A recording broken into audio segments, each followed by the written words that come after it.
नमस्कार बंधुरा शुभ सकाल। दक्षिण 24 परगना जिलार छोट्ट एकटी ग्राम थेके मा मान्टू ভিলেজ ব্লগ চ্যানেলে আরও একটা নতুন ভিডিওতে সবাইকে অনেক স্বাগত, অনেক ভালোবাসা। তো কেমন আছো সবাই? আশা করি সবাই ভালো আছো, সুস্থ আছো, আর তোমাদের আশীর্বাদে আমরা এখন একটু ভালো আছি। তো আজকে বুধবার, এখন বাজে সকাল 6:30, আর এখন থেকে তোমাদেরকে সাথে নিয়ে ব্লগটা শুরু করছি। আশা করি ব্লগটা তোমাদের ভালো লাগবে। তো সবাইকে একটাই অনুরোধ, ব্লগটা স্কিপ করে দেখো না। তো সকালবেলা দেখলে আমি ঘুম থেকে উঠে গেছি, আর রাত্রে বৃষ্টি হয়েছিল, দুপুরেও বৃষ্টি হয়েছিল, রাত্রেও বৃষ্টি হয়েছিল। তো দেখো বাড়ির সামনে আমাদের উঠোনটা কেমন কাদা হয়ে গেছে। তো বাড়ির সামনে যেহেতু মাটির রাস্তা, তো উঠোনটা কাদা হয়ে গেছে। আর আমি সকালবেলা একটু ছড়া দেবো বলে সানে চলে গেছি জল আনতে পুকুর ঘাটে।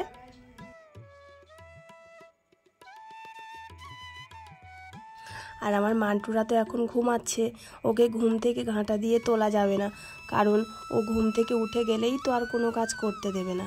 তো মান্টুর পাপা কাজে বেরাবে, ওর জন্য রান্না করতে হবে, টিফিন নিয়ে যাবে। তো খেয়ে যায় না, শুধু টিফিনটা নিয়ে যায়, যেহেতু সকাল সকাল বেরিয়ে যায়, ওই 7:40 নাগাদ বেরিয়ে যায়। তো অত সকালবেলা তো আর ভাত খাওয়া যায় না, তো তার জন্য শুধু টিফিনটা নিয়ে যায় আর একটু চা বানিয়ে দিই, চাটা খেয়ে চলে যায়।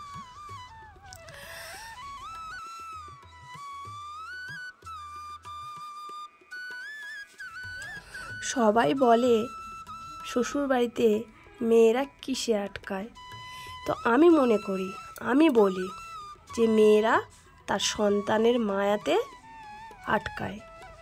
কারণ দেখবে একটা মেয়ে বাবার বাড়িতে একরকম, শ্বশুর বাড়িতে প্রথম যখন বিয়ে হয়ে আসে তখন একরকম, আর যখন সে মা হয় তখন অন্য রকম।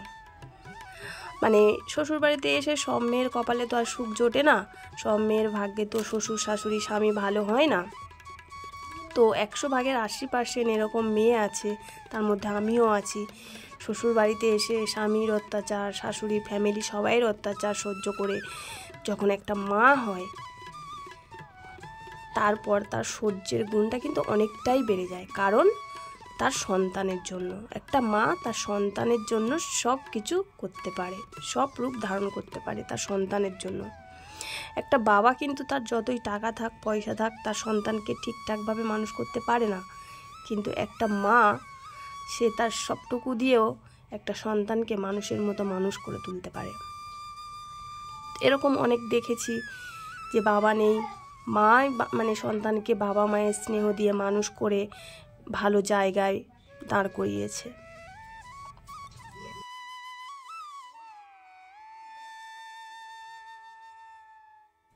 তো আমি মনে করি একটা মেয়ে যদি চায় একটা সুন্দর সংসার বা একটা ছেলের জীবন সুন্দর ভবিষ্যৎ গড়ে তুলতে পারে, আর একটা মেয়ে যদি না চায় সেই ছেলের সংসার বলো জীবন বলো সমস্ত ছাড়খাড় করে দিতে পারে। মেয়েরা চাইলে সব কিছুই করতে পারে। তো একটা মেয়ে শ্বশুর বাড়িতে পুরো স্বামীর অত্যাচার বলো, পুরো ফ্যামিলির অত্যাচার বলো, সব কিছু মুখ বুঝে মেনে নেয় তার সন্তানের মুখের দিকে তাকিয়ে। তো আমার এটা মনে হয়। তো তোমাদের কি মনে হয় আমাকে কমেন্টে জানিও। তো আমি এটাই জানি, এটাই বুঝি। তো তোমাদের কি মনে হয় সেটা আমাকে কমেন্টে জানিও। তো দেখো বন্ধুরা, তোমাদের সাথে গল্প করতে করতে আমার সংসারের কাজগুলো প্রায় সারা হয়ে গেছে। আর এদিকে না আকাশটাও প্রচুর মেঘ করে এসছে, আর 2-1 ফোঁটা বৃষ্টিও পড়ছে। আর ওই জন্য আমি তাড়াতাড়ি করে বাসনগুলো মেজে নিচ্ছি। আর মানটাইকে খাইয়ে দিয়েছি, ও গেছে ওর দিদার বাড়িতে। তো সেই ফাঁকে আমি আমার কাজগুলো তাড়াতাড়ি সেরে নিচ্ছি।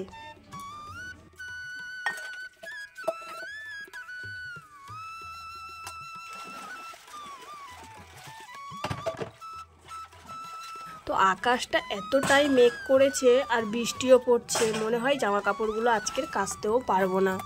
তো কি করা যাবে, জামা কাপড়গুলো ভিজে ভিজে কাচবো না, কারণ এমনিতেই মানটায়ের শরীরটা খারাপ আর আমারও শরীরটা অতটা ভালো না। তো ভিজে ভিজেই কাজ করব না। তো বাসন কটা মেজে রাখবো। আর প্রায় বেলাও অনেক হয়ে গেছে, প্রায় 12টা বেজে গেছে, মানটায়ের খাবারও করতে হবে।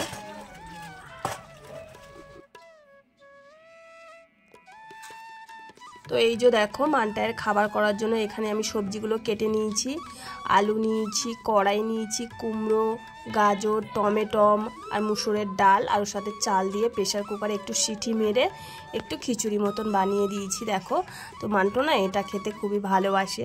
আর এদিকে বৃষ্টিও শুরু হয়ে গেছে, এখন ওই প্রায় 1টা মতন বাজে। তো এদিকে বৃষ্টিও শুরু হয়ে গেছে, মান্টাইকে স্নান করিয়ে দিয়েছি। আর মান্টাইয়ের খাওয়া তো হয়ে গেছে। আর আমার গুবলু বাচ্চা আছে না, গুবলু বাচ্চার ঘর আর ওইখানে থাকার জায়গাটা পরিষ্কার করে দিয়েছি।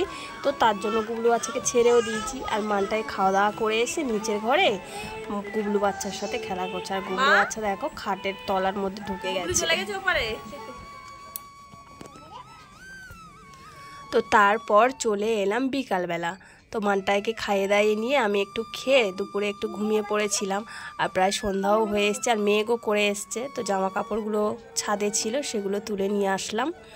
আর তারপরে এই যে মানে গুবলাইয়ের ঘরটা, ওখানে থাকার জায়গাটা পরিষ্কার করেছিলাম। তো ফিনাইল দিয়ে পরিষ্কার করে দিয়েছি। তারপর আবার ও থাকার জন্য ওই জায়গাটা ঠিকঠাক করছি। তো এই যে দেখো, এখানে নিচে চট পেতে দিয়েছি আর তারপর ইট দিয়েছি আর খাঁচাটা বসিয়ে দিয়েছি। আর এই যে গেঞ্জিটা সাইডে দিয়ে দিচ্ছি, কারণ গুবলাই মানে টয়লেট করে, তো এদিকে গড়িয়ে যাতে না আসে তার জন্য। আর আমার গুবলাইটা এত দুষ্টু, ও না ঘরের ভিতর ঢুকতেই চাইছে না। দেখো,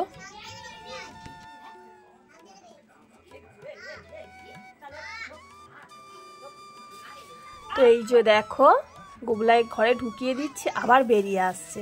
তো শাকগুলো দিয়ে দিচ্ছি, তাও খেতে চাইছে না, ও শুধু বাইরে চড়বে, ও খাঁচার ভিতরে থাকতেই চায় না, জানো তো। কিন্তু কি করব বলো, সারাক্ষণ ছেড়ে রাখলে তো হয় না। তো এই যে দেখো, আমি তাড়াতাড়ি করে আবার দরজাটা আটকে দিলাম। তো রাত্রের রান্নাও আছে আর বিছানাটাও পরিষ্কার করা হয়নি। এবার গিয়ে বিছানাটা আমি তাড়াতাড়ি করে পরিষ্কার করে নেবো। মানটাই আবার চলে গেছে ও দিদার বাড়িতে। তো সেই ফাঁকে আমি বিছানাটা একটু গুছিয়ে নেব। তো সকালের দিকে একটু গুছিয়েছিলাম, তো মানটাই আবার বিকেলবেলা নোংরা করে দিয়েছে। তো তার জন্য আবার আরেকটু পরিষ্কার করে নিচ্ছি, যেহেতু রাত্রে তো ঘুমাবো, তার জন্য মানটাই এখানে নেই। তো তার জন্য একটু তাড়াতাড়ি করে আবারও পরিষ্কার করে নিচ্ছি। একটা মায়ের কাছে তার সন্তান যে কতটা মূল্যবান শুধু একটা মাই বোঝে। বাবা যতটা না বোঝে, মা কিন্তু তার 10 গুণ বেশি বোঝে যে তার কাছে তার সন্তানের মূল্যটা কী। মা তার সন্তানের জন্য সব কিছুই করতে পারে, সব যুদ্ধ করতে পারে, কিন্তু তার সন্তানকে ছাড়তে পারে না। কিন্তু একটা বাবা তার সন্তানকে ছেড়ে দিতে পারে, কিন্তু একটা মা তার সন্তানকে কোনো মূল্যেই ছাড়তে চায় না। সে ভিখারি হোক আর রাজরানী হোক আর মধ্যবিত্ত হোক, যেই হোক না কেন, একটা মা তার সন্তানকে কোনোভাবেই ছাড়তে চায় না। তো তারপরে এই যে দেখো, রাত্রে রান্নার জন্য এখানে নিয়েছি সীতাহার মাছ, তরোয়াল মাছ যাকে বলা হয়। তো ওটা একটু আমি মুখি কচু আর আলু দিয়ে তরকারি বানাবো। তো এটাই আর ভাত, একটা তরকারি ভাত রাত্রের খাওয়া।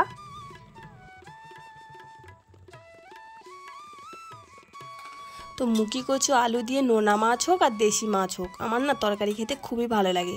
তো তোমরা কারা মুখি কচু আলু দিয়ে মাছের তরকারি খেতে ভালোবাসো আমাকে কমেন্টে জানিও। আর রাত্রে মানটাইকে ভাত দেবো না, ওকে সুজি খাবো, ওর জন্য সুজি বানিয়েছি।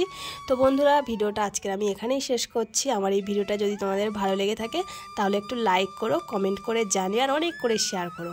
আর আমার চ্যানেলে যারা নতুন বন্ধু আছো, আমার চ্যানেলটিকে সাবস্ক্রাইব করে আমার পাশে থেকো। তো চলো, সবাইকে শুভরাত্রি, সবাই ভালো থাকবে।